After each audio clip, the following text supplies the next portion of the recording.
అనకాపల్లి జిల్లా నాతవరం మండలంలో ఎంబీ పట్నంలో మాజీ సీఎం ఎన్టీఆర్ విగ్రహాన్ని స్పీకర్ అయ్యన్న పాత్రుడు ప్రారంభించారు. తెలుగు ప్రజల హృదయాల్లో దైవ సమానులుగా ఎన్టీఆర్ నిలిచిపోయారని అయ్యన్న పాత్రుడు అన్నారు. కేవలం నటుడిగానే కాకుండా రాజకీయాల్లోనూ విప్లవాత్మక మార్పులు తెచ్చిన ఘనత ఎన్టీఆర్కు దక్కుతుంది అని అన్నారు.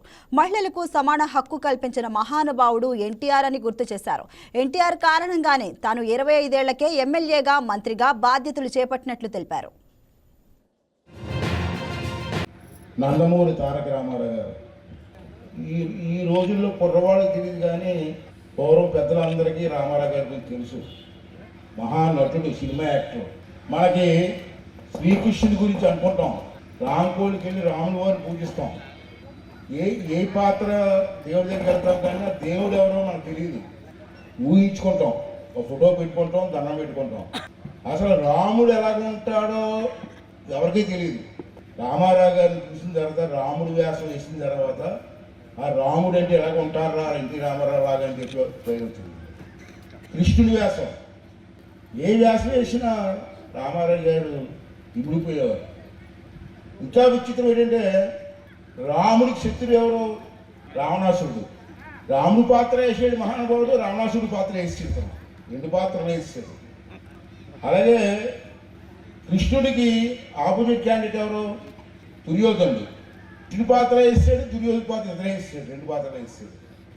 అసలు కృష్ణుడు అంటే ఎలాగ ఉంటాడా, రామారావు లాగా ఉంటాడా అని.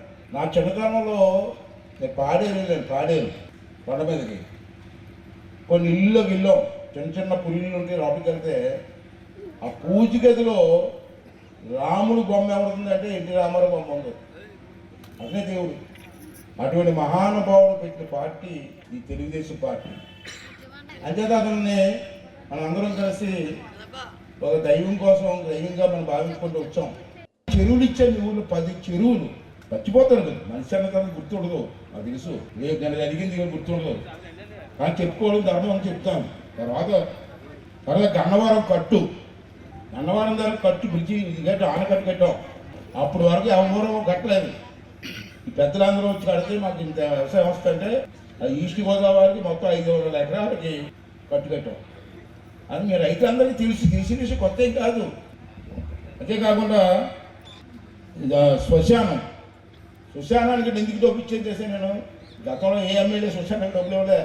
Please subscribe to YK TV Network. Please subscribe to YK TV. Please watch YK News. Don't forget to subscribe YK News channel.